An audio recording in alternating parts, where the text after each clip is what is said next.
Men lie, women lie, numbers lie. The eye test never lie. I'm going straight to the top. Just put the sec on the clock. I am Rihanna's a shot. I'm going straight to the top.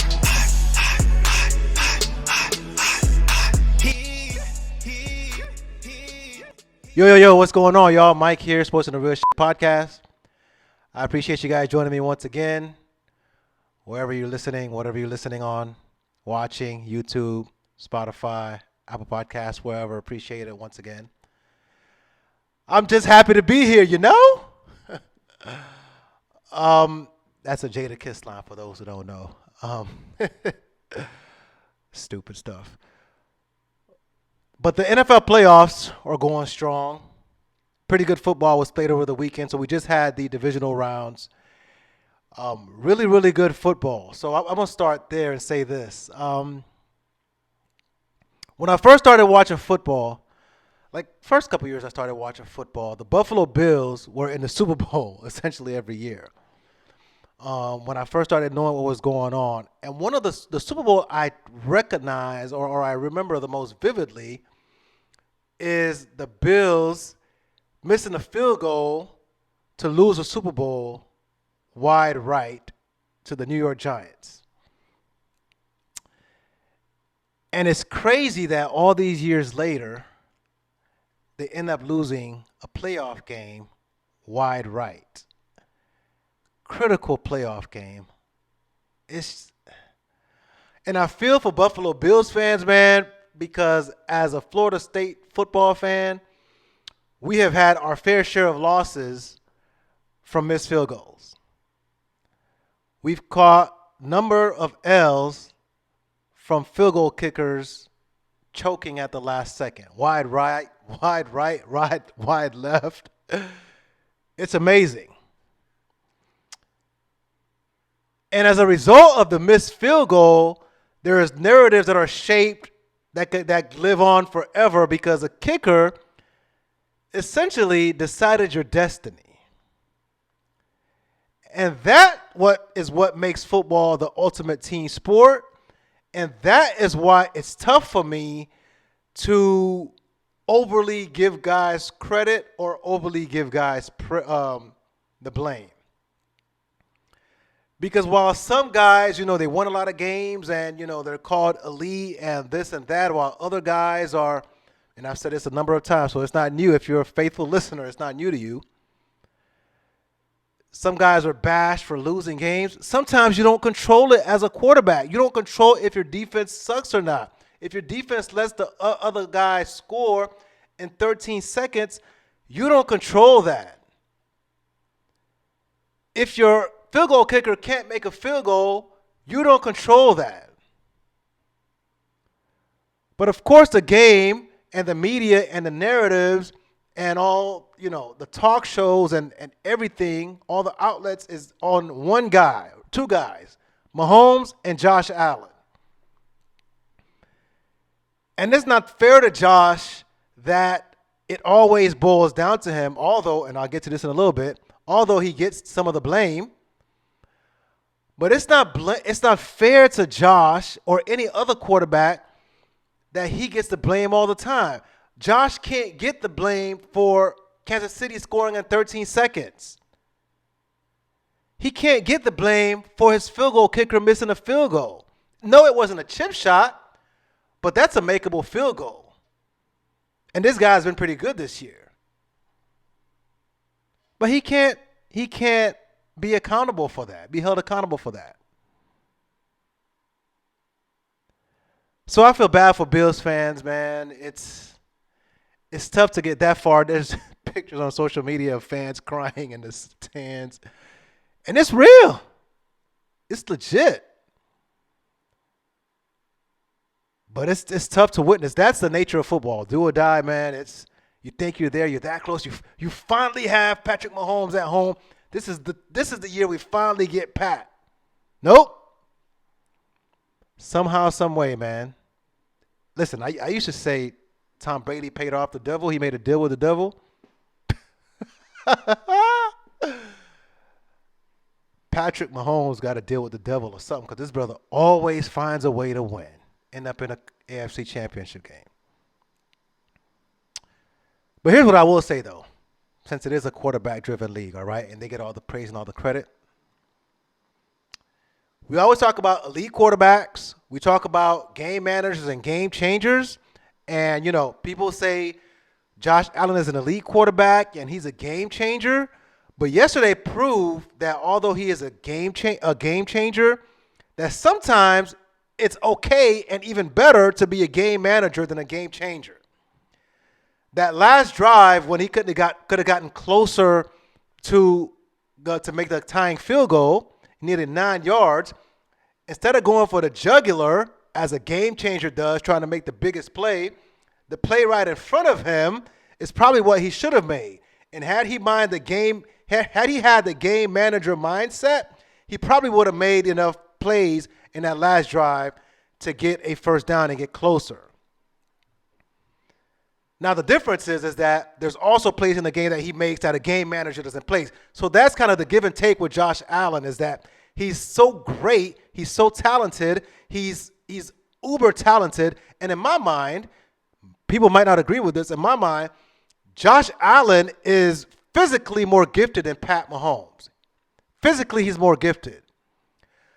But where Pat has him is that Pat has found a way, has learned to reel in that gift sometimes to make the regular play.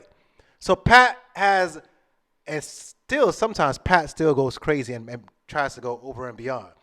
But Pat has learned to calm himself down and sometimes become just a game manager and make the basic game-winning plays as opposed to always going all-out game-changer mode.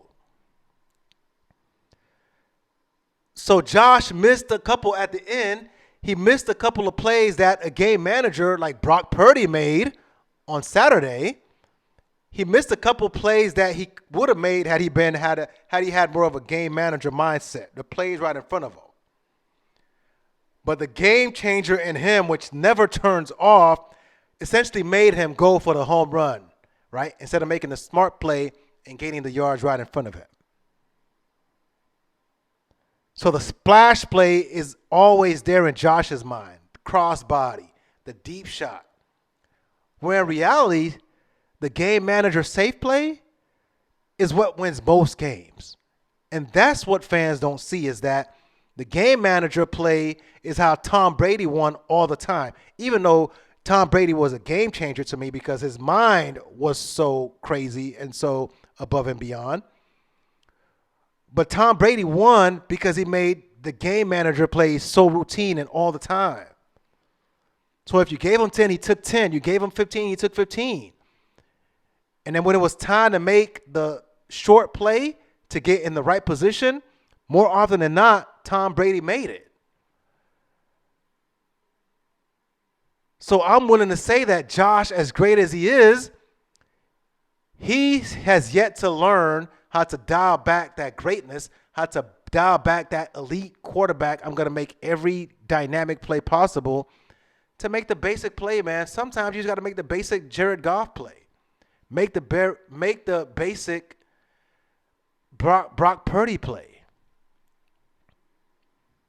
And those are the plays that win most football games. And coaches will tell you that. And any fan who watches the game will tell you that. Those basic plays is what wins most football games. Those splash plays where he's running around and doing all these crazy things, those are great. But the basic ones are what wins those games. The small detail stuff is what wins football games, especially at that level in those types of games. Patrick Mahomes didn't do anything spectacular. He made a couple plays, but he didn't do anything outrageous. But he just kept pedal to the metal and, plowing away. And eventually, they snuck out with a win. But yeah, Pat paid off the devil. He got a deal, man. I don't know how he keeps doing it, but he keeps doing it. But in terms of gift, man, I'll say it again. In terms of natural gift, Josh Allen is probably the most gifted football player ever. Like running ability, throwing arm, like the most gifted quarterback. John Elway, Josh Allen. Those guys, they do it all, man. So I think Josh will get over. I'm hoping he gets over the hump one of these days because I hate dudes getting stuck with narratives behind them like that. But in the meantime, shout out to Patrick Mahomes, who once again, like I said, steps up in big games. That's the thing about Pat, man. You can criticize him as much as you want. You can hate on Patrick Mahomes as much as you want, man. We all do. But he steps up in big games. He hardly ever is the reason why his team loses a big game.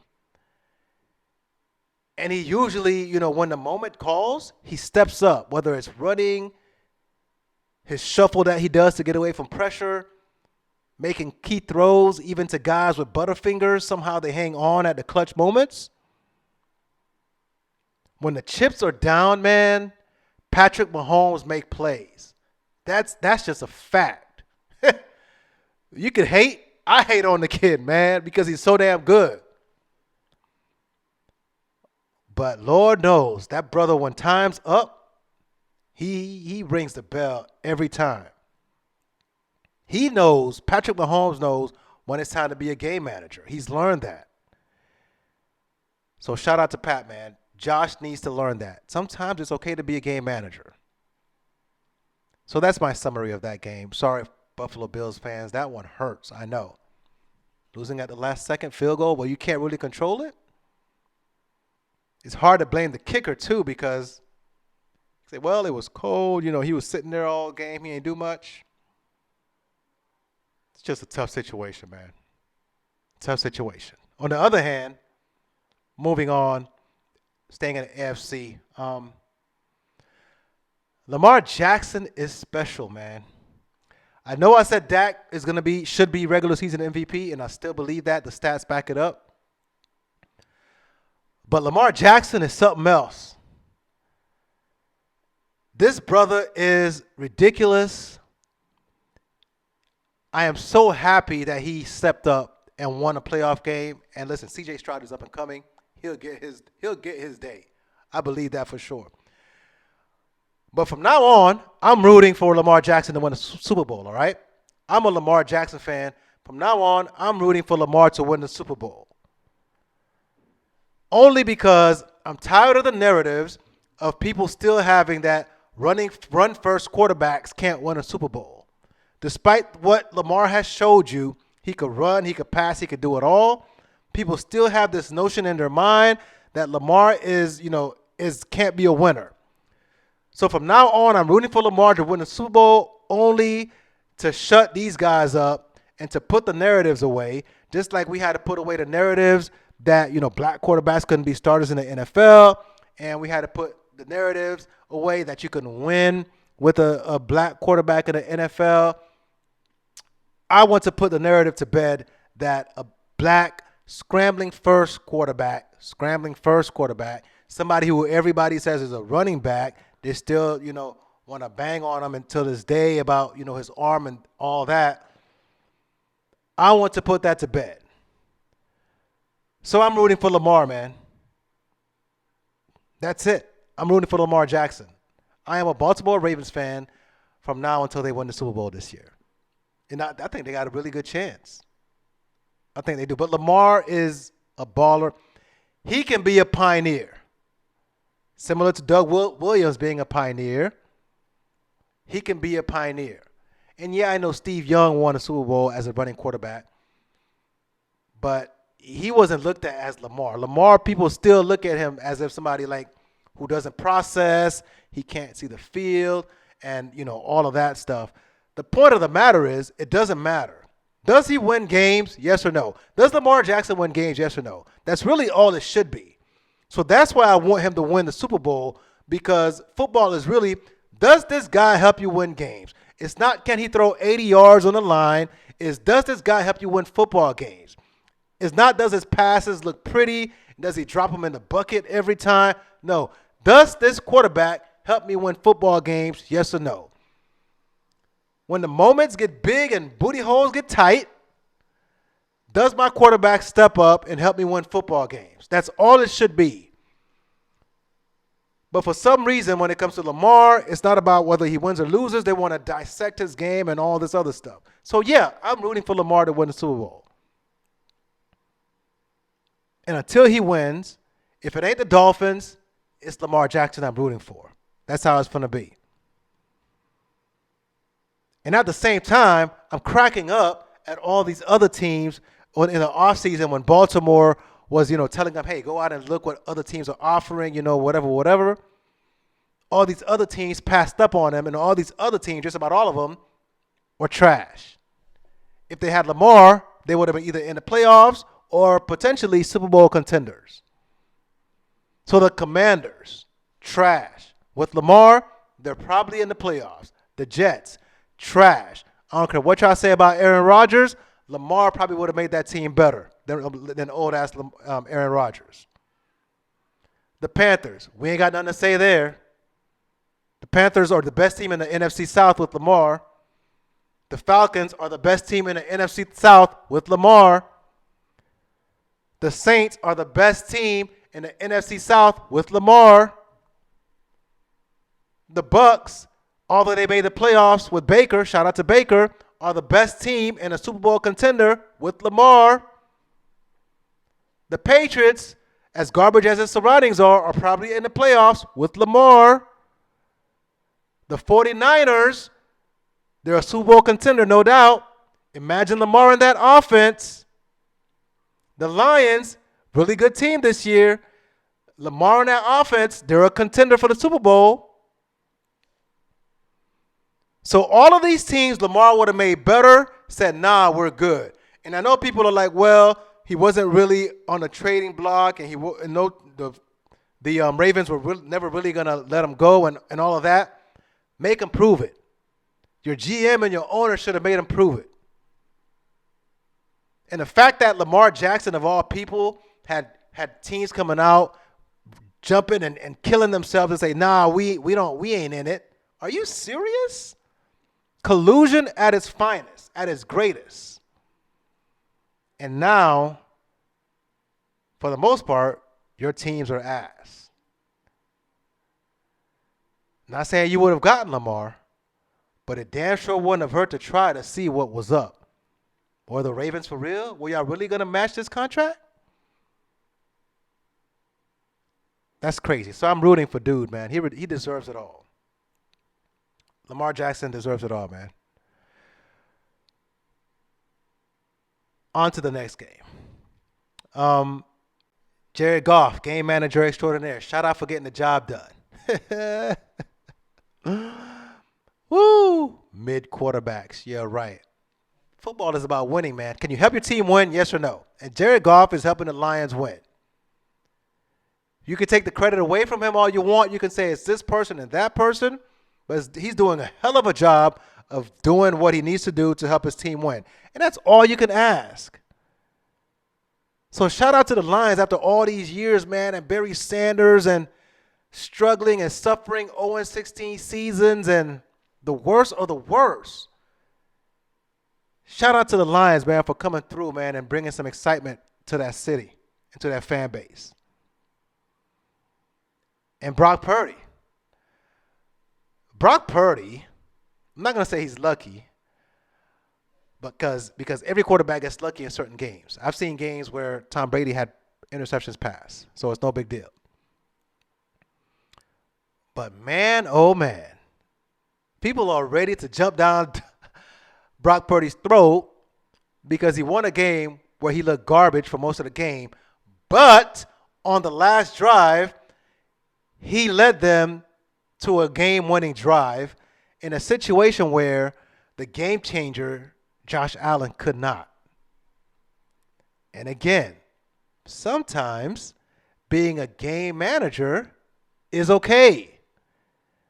That game manager stepped up when it was time to step up, and Brock Purdy led a really, really good drive and put his team in a position to win the game. And that's all you can ask for. Yeah, you can ask him to clean up and not put the ball in danger and look terrible. And if he keeps living like that, he's probably not going to make it out of the next round. But that's just the way it is. You win some, you lose some. And he won despite not looking good. But NFC Championship is the game manager bowl. Goff, the game manager, versus Purdy, the game manager. And the AFC Championship is the game changer bowl, Lamar versus Mahomes. Funny how that works, man. If I wasn't rooting for Lamar, I'd be rooting for one of these game managers to win and shut everybody up. That's the next narrative I'd like to shut up, is this game manager, game changer conversation. But no, shout out to Jared Goff. Shout out to Brock Purdy. Hey, shout out to Baker Mayfield for resurrecting his career, man, because dude was teetering on the edge of not being a starter anymore, going to a full-time backup role. But now you can say, hey, man, Baker's a legit starter in the NFL. Head on his shoulders. Like, he's not Johnny Manziel. We thought he was going to flame out like Johnny Manziel. He's not Johnny, man. Baker can actually ball. In the right setting, Baker can ball. So shout out to Baker for putting together one hell of a season, man. For real. But Goff and Purdy are moving on. All right, so that was pretty much it, what I want to talk about for the playoffs. So here's what I want to do next.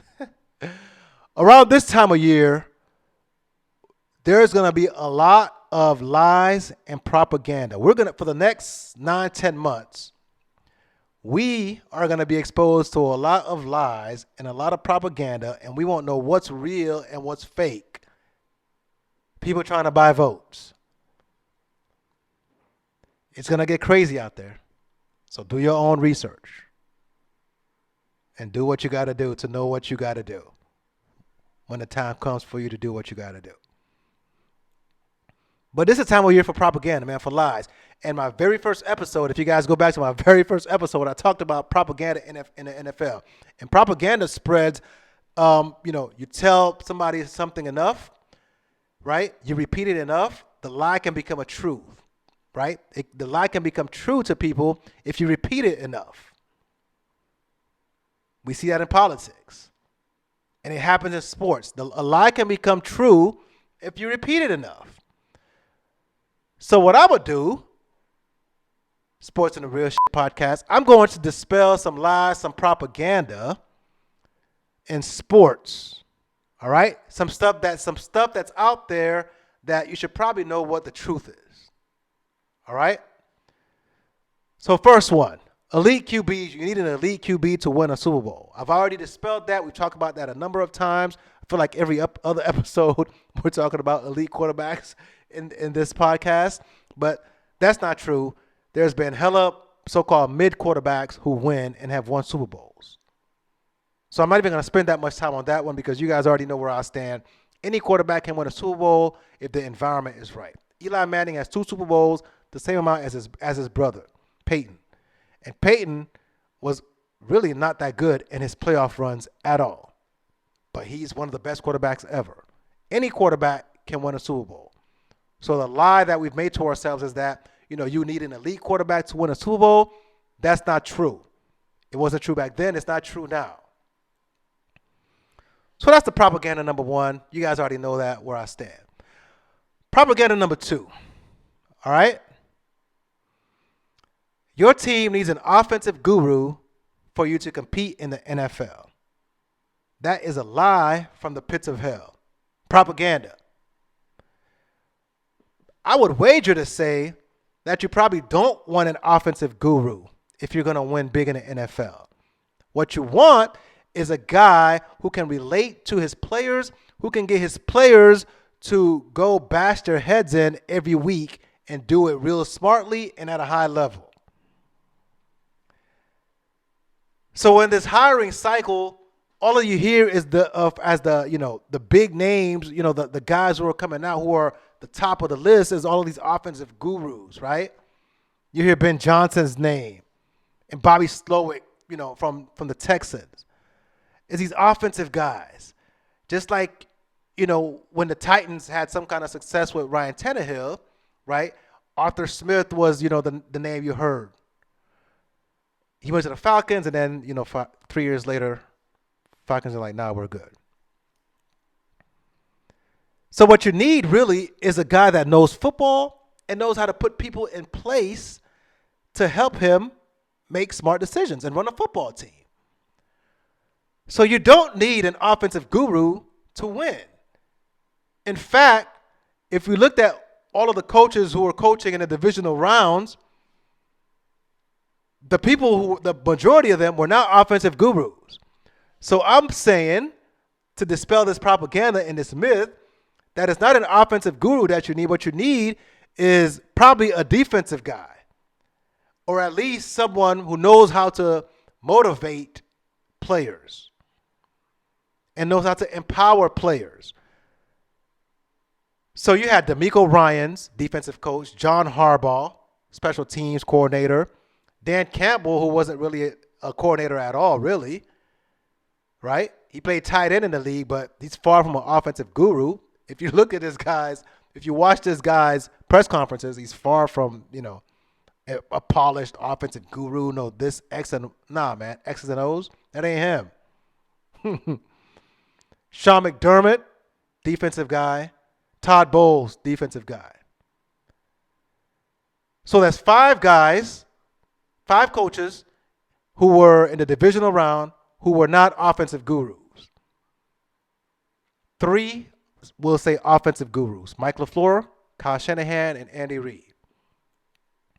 So don't come at me telling me that you need an offensive guru or else your quarterback's not going to be good. And there are guys on TV and the media who are highly paid who spew this nonsense all the time, this BS that offensive coaches are better for your team. No, the right coach is the right coach. And more often than not, I'm willing to wager that the best coach for your team is going to be a defensive guy if you want success.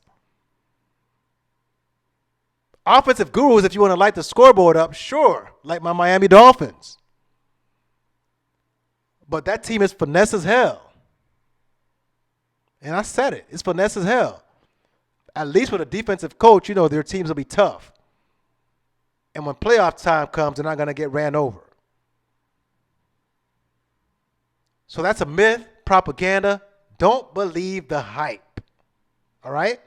If you want to win in the NFL, it's not about getting an offensive guru. It's about getting a guy who knows how to motivate players to bang their heads for 60 minutes on a Sunday or Monday night to win football games.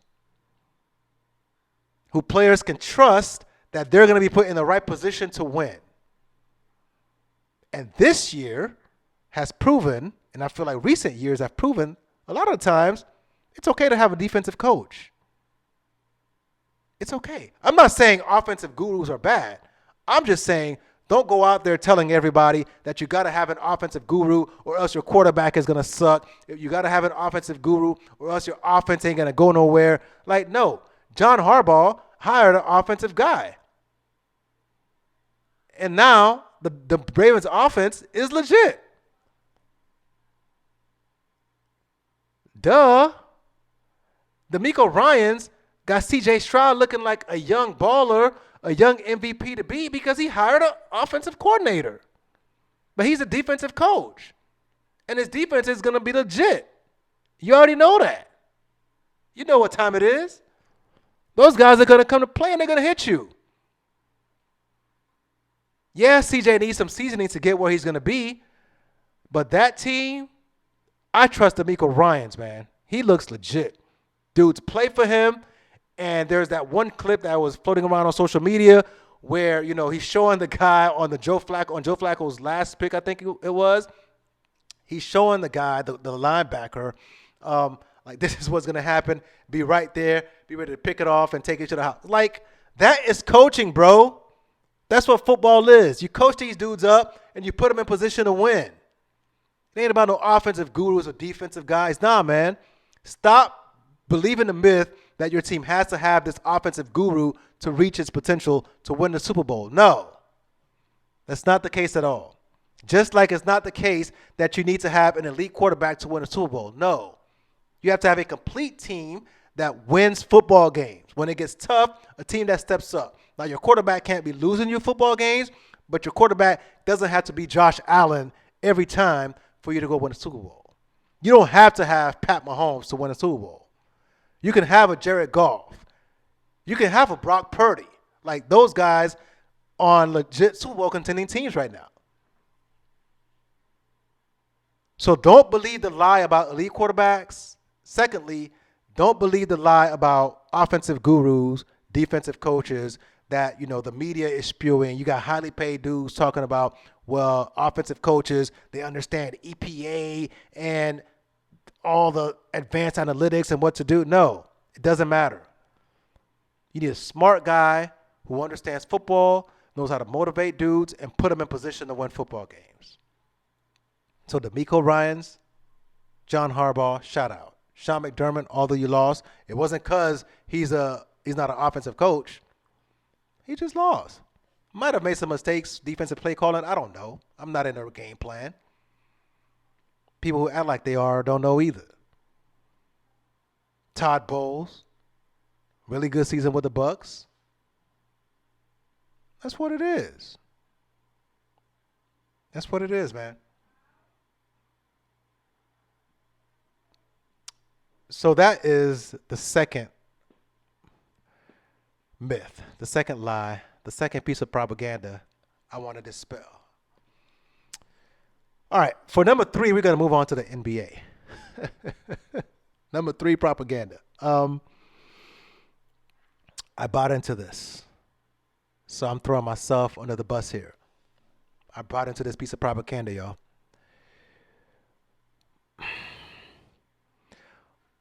Are we sure the Joker is the best player in the NBA? I'm sorry, man. I'm sorry. Are we sure Jokic is the best player in the NBA? Because after watching that game between Embiid and the Joker last week, I'm not so sure. After watching Joel Embiid give him buckets after buckets and him having no answer for Joel Embiid and them, Jokic actually not even being on Embiid most of the game. They tried Aaron Gordon on him. The coaches was like, yo, we're not even going to try to put Joker on him because he's going to foul him out. So are we sure Jokic is the best? Are we sure Jokic is the best player in the NBA right now? I know I bought into it. I said it at the beginning of the season. ESPN and the NBA, all of them agree. Jokic is the best player in the league. And if you look at the numbers and you looked at that last playoff run, yeah, Jokic is the best player in the NBA. But as we stand right now, I don't know if Jokic is the best player in the NBA anymore, man. First, basic numbers. Jokic is averaging 26, 12, and 9. Joel Embiid is averaging 35, 12, and 6. 2 blocks, 1 steal to go with it.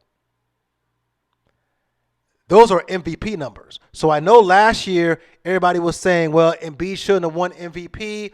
That he only won it because dudes brought up race, made it racial. Not this year. If he plays enough games, which I expect he will, Joel Embiid is the runaway MVP. It's not even close. And I also think my position is Joel Embiid is also right now the reigning greatest player in the NBA. At what point, this is the question, at what point are we going to say the best player in the NBA, who we think is the best player in the NBA, Jokic, at what point are we like the best player in the NBA, the Joker, can't be getting cooked that bad? You can't look that bad against Joel Embiid, your counterpart. It's not that he beats you, he makes you look bad. Joel Embiid makes Joker look awful. He makes him look incompetent on defense. And the sidebar here, I'm going to say, this is why, and I've said it before, this is why, as people want to put Joker in the top 10, saying, Joker's already one of the top 10 players ever, because all they're looking at is stats, PER, and whatever percentage. Matter of fact, I saw a post on Twitter recently that says, the Joker just passed Michael Jordan in all-time PER. That means nothing to me. The eye test tells me that the Joker right now gets his butt whooped every time he plays the Joker. The Joker gets his butt whooped every time he plays Joel Embiid. That to me tells me that somebody is better than you. So you can't be the best in the league. Forget the advanced stats, man. All right? Stats lie. Men lie, women lie, numbers lie. The eye test never lies. The eye test never lies. All right? So don't come at me with all times with advanced stats. It don't matter to me, bro. I watch the head-to-head matchups, and I watch Embiid bust his ass every time. Just like when back in the 90s, right, Hakeem Olajuwon had won the 94 MVP, and then in 1995, they gave the MVP to David Robinson, and then in the playoffs, Hakeem went on to demolish the David Robinson in the playoffs. Straight absolute murked him. And every time I watch Joel Embiid, he's on a mission to absolutely murk the Joker, to kill him. So all the hype that we have about the Joker, which is deservedly so, he was on an all-time run last year. Numbers were fantastic, dominant in the playoffs. But my take is that, to close out the sidebar, my take is that had the Joker played in the 90s where there were big-time centers, we wouldn't regard him as highly as we do today. We wouldn't. Not to say that Joker wouldn't still be great, but we wouldn't regard him as highly because as much as we do advanced stats and all of these things, what we can't deny is the fact that we're watching Joel Embiid destroy him. He has nothing for Joel Embiid on defense, and he would have nothing for Shaq on defense, and he would have nothing for Dream on defense. And I'm willing to bet Patrick Ewing would be giving him buckets too, and so would David Robinson because David Robinson was quicker than him, so he'd be running by him all game. But because there is nobody in today's game to match up with him, and he's skilled, so it's not a takeaway from the Joker and say he's not good, he's great. But because he has nobody his size to match up with him, his numbers get propped up. So his PER and all these other things get propped up because he has no equivalent other than Joel Embiid. And when he plays Joel Embiid, he looks bad. Yes, he will still get awful. All of those guys I just named, Dream, David Robinson, Shaq, Patrick Ewing, he would give them all buckets. No doubt about it. 100%. But on defense, he will look so bad that it would be hard for us to rate him so high as people want to now. So you have people having the nerves to say, well, he's not as bad of a defender. Yes, he is. Because Joel Embiid makes him look terrible. I'm sorry. So let's talk about some numbers since people like numbers. Head up. Head to head. Head to head, Jokic averages 22.3 points, 10.1 rebounds, 6.9 assists. Joel Embiid averages 27.6 points, 11.3 rebounds, 4.4 assists. The last game they just played last week, Jokic had 25 points, 19 boards. Really good game. Joel Embiid had 41 points, 7 rebounds, 10 assists. Killed him. Just absolutely murked him. Last year, Jokic had 24 points, 8 rebounds, 9 assists in their matchup. Embiid had 47 points, 18 rebounds, 5 assists. Year before, Jokic had 22 points, 13 rebounds, 8 assists. Embiid had 34 points, 9 rebounds, 4 assists. So you can take all your PER, all your advanced stats.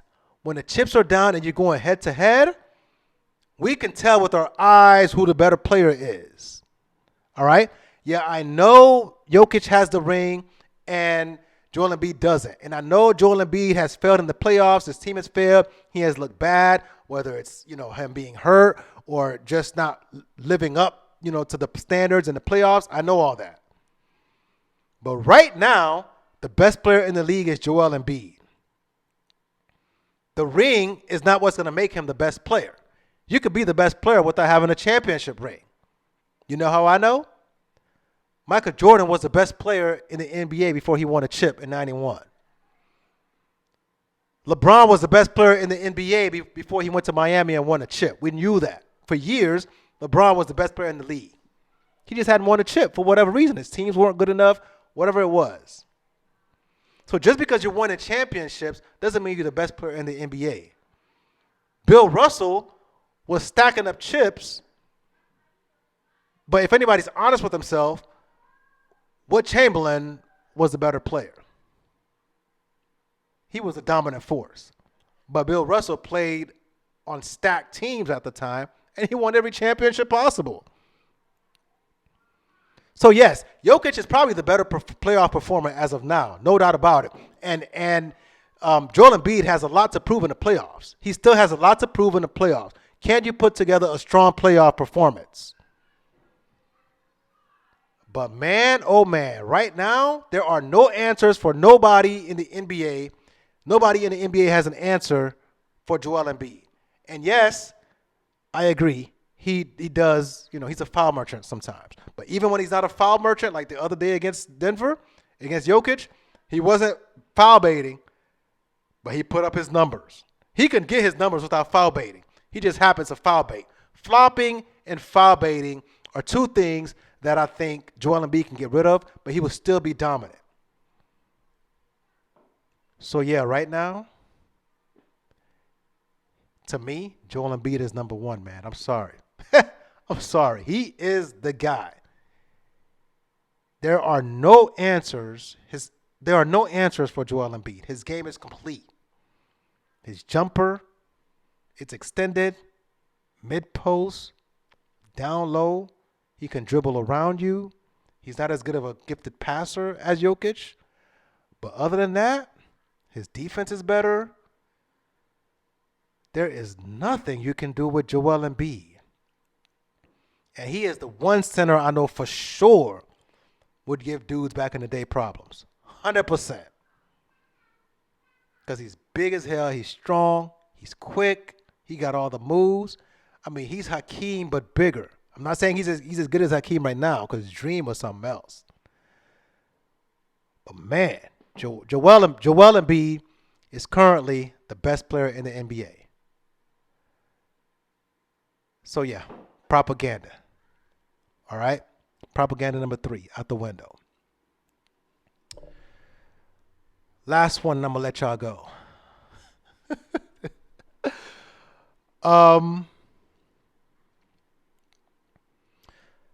The Los Angeles Lakers aren't contenders. I've said it before, but they're just not. All right? For those of you who think they're contenders, they're not. I'm going to put that to bed. They're currently, last time I looked at the standings, they were 21-22. 10th spot in the West. The Los Angeles Lakers are not contenders. You can't blame injury. Anthony Davis is balling. LeBron does his thing still. They're just not contenders, man, because every year we hype up the Lakers. Every year we hype up their offseason and who they're bringing in. And every year around this time, we're like, they got to make trades. They need to trade people. Every year like clockwork. They're bringing all these guys, whether it's Russell Westbrook or whether it's people, role players, 3-and-D guys, whether it's superstars or 3-and-D guys. Every year is the same story. The Lakers are great. They're going to win a championship. LeBron can lead this team to a championship. And every year we get around the trade deadline is the same story. Now they got to trade for some people. They need this and they need that. But in the offseason, everybody was saying this Lakers team can win a championship. But now that they're not meshing for whatever reason, they can't defend like that. They're struggling. Oh, the Lakers aren't championship material. They got to go out and make more trades and get more pieces. The only good thing I think that they do well is their ability to score in the paint. LeBron scores in the paint. AD scores in the paint. But like I've said all year, they're going to have trouble playing the Denver Nuggets. That's going to give them trouble. Jokic is just too big for Anthony Davis. They have no answer for that. They have no answer for Jamal Murray. None. So I don't think they would beat Denver. And Denver themselves is struggling. I think they're missing, some key pieces from last year. But Denver still can beat the Lakers, even in their present state. Yeah, sometimes they get up and they beat somebody like the Clippers. But in a playoff series, I'm probably picking the Clippers. Every year is the same story, man. It's propaganda. The Lakers are the Dallas Cowboys, okay? They're the same thing. Every year we hype up their offseason, who they brought in, how LeBron is looking in his best shape, even though he's 39, about to be 40. Anthony Davis is in the best shape of his life. Every year is the same thing, and every year we get around this time, and we're looking to trade everybody. Everybody sucks. Lakers players, like Dallas Cowboys players, are all popular, and they're all overrated. Yeah, I said it. All the Lakers players are just like Dallas Cowboys players. Everybody's super popular. Everybody knows Dallas Cowboys players, the most meaningless position players people know from the Dallas Cowboys. The most nameless guys people know from the Dallas Cowboys because they're on TV all the time, and that's all people talk about. So they get hyped up, and people assume that they're really, really good, when really every year they disappoint. And the Lakers are the same way. Every year we hype up who they're getting. You know, we think all these guys are going to be all of a sudden supernatural. You know, they're going to be all nasty and beasts when they get to the Lakers. When really they get to the Lakers and they're like, man, we hyped up Austin Reeves, and Austin Reeves is meh, if we're being honest. He's, But we hyped up dude because he's on the Lakers. He plays next to LeBron. He ain't a scrub. He looks good. But be honest with yourself, we hyped up Austin Reeves. He can't stop anybody. Whenever the other team has the ball, if they have any sort of threat in the backcourt, like they're trying to get on ISO on Austin Reeves. They're trying to go right at him every time. Pick and rolls, 1-4, whatever it is, they're trying to go at Austin Reeves. Nice player. People thought he was going to be a starter on a championship team. Now he's really a bench guy coming off the bench. He's a guy coming off the bench. So it's not being a hater. It's not being a hater of the Cowboys. It's not being a hater of the Lakers. It's just a fact. Every year, we hype them up. We think LeBron's going to magically turn everybody into some great player. And at this point in his career, he can't. So, yeah, Father Time may be undefeated against LeBron because his physique, he can still get, 30 points a game in this league, in this soft league. Yeah. It looks like he's defeating Father Time. But, in fact, Father Time has actually beaten LeBron. We're not going to admit it. Because if this was peak LeBron, this Lakers team is championship caliber. This Lakers team can win it all. But it's not peak LeBron. Father Time has taken a toll. Father Time has won. So, yeah, LeBron is still scoring points and getting 30 a game. But Father Time has won because this LeBron can't backpack this Lakers team. He can't. So that's another piece of propaganda you got to throw out there. Get it out there. It's lies. It's lies. Do your research, people. It's lies, okay? The Lakers aren't as good as people say. They might win a playoff series, but that's really it. They're not legit because their team doesn't have the horses necessary. And people ain't going to admit this. People aren't going to admit this. But part of the culprit, part of the reason why they can't get all the pieces they need is because of LeBron's style of play. LeBron is still, at 39 years old, trying to be the center of attention. He's still trying to play the same basketball that he was playing back in Cleveland, being so heliocentric, where it's just him determining who gets the ball and when. When what the Lakers really can use is some more creative playmakers. And now you got D'Angelo Russell sitting out there spotting up, shooting threes when that's not his game. Not saying D'Angelo Russell is the answer, but they're doing to D'Angelo Russell the same thing they did to Russell Westbrook. And nobody wants to talk about the common denominator. Every year is the same thing. The Lakers don't have enough. Every year we get hyped about the Lakers, and every year we get around this time, the Lakers need to trade their point guard. Russell Westbrook was the scapegoat, and now D'Angelo is the scapegoat. Is anybody going to look at the team and say, hey, man, who is the common denominator? Why can't the Lakers put together a team that competes even with LeBron averaging 30 and Anthony Davis being on his stuff this year? Why is that? Maybe LeBron needs to change up his style. Maybe, just maybe. But in any case, that's who they are. Don't tell me nothing about no Lakers being a championship team in the offseason. Those brothers ain't like that. The guys you thought they brought in who were going to be like that, they're really not like that. Glorified role players who, if they went to any other team, we wouldn't have given a second thought to. But because of the Lakers, we hyped them up. Because it's the Dallas Cowboys, they get hyped up. Nah, fam. It ain't like that. It ain't like that at all. So that was 4. All right. That was 4 propaganda, 4 lies that you should get out your system now. All right. Elite quarterbacks, you got to have one to win an NFL Super Bowl? Nah. Your head coach got to be an offensive guru for your team to win Super Bowl? Nah. Is Joker the best in the league right now? I don't think so. I think that's a lie right now. Advanced stats may tell you a different story, but the eye test, man, the eye test tells me all I need to know.